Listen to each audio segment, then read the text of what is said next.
Assalamualaikum. Okey, saya ada satu rumah di Taman Paroi Jaya yang hendak dijual. Okey, rumah ni adalah single story landed. Okey, so kalau kita tengok dalam video ni, luasan rumah ni adalah 30 kaki kali dengan 75 kaki. Besar kan? Mana nak dapat lagi di Taman Paroi Jaya rumah macam ni? Rumah ni dah siap kita repair. Dan banyak benda lah yang dah repair rumah ni. So siapa yang dapat memang untung lah. Cuma kalau kata besok ada yang nak masuk, mungkin ada yang nak buat renovation yang baru. Okay, jom kita masuk dalam rumah ni.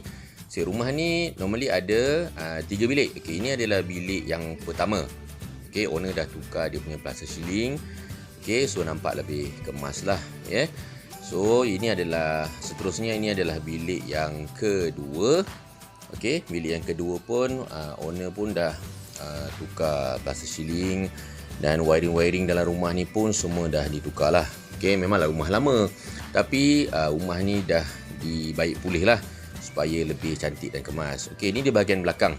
Okay, so di bahagian belakang kita tengok ni di bahagian hall dapur. Okay, jadi rumah ni kalau nak cakap pun memang kalau nak duduk saja pun boleh lepas beli, tapi kalau lebih nak renovate untuk lebih cantik macam saya cakap tadi, kalau ada bajet lebih, bolehlah. Okay, bolehlah buat renovation. Tapi kalau beli untuk duduk pun dah boleh. Okay, di hujung sana tu adalah bilik yang ketiga. Okay, jom kita masuk bilik yang ketiga ni. Tengok besar mana bilik yang ketiga ni. Okay, style rumah ni memang rumah lama lah. Okay, kalau siapa yang tahu di Taman Paroi Jaya ni. Tapi facility dia memang wow. Okay, sekolah pun dekat. Okay, ni bilik yang ketiga. Okay, bilik yang ketiga di belakang. Okay, so jom kita pergi di bahagian dapur belakang. Kita tengok berapa bilik air yang ada di rumah ni. Okey. Bilik air memang dipisahkan daripada bilik.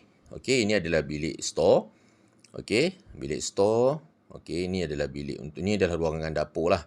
Okey, kita ada wet kitchen dengan dry kitchen lah.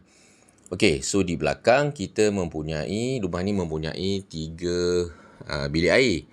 Okey, so bilik air yang pertama ni lebih kepada untuk maybe dalam untuk basuh lah, ruangan basuh. Okey, ini adalah bilik air yang kedua.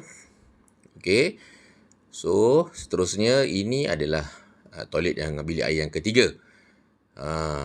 Okey, jadi abang kakak yang rasa berminat nak tengok rumah ni, so boleh hubungi saya untuk kita setkan appointment. Kita sama-sama tengoklah rumah ni.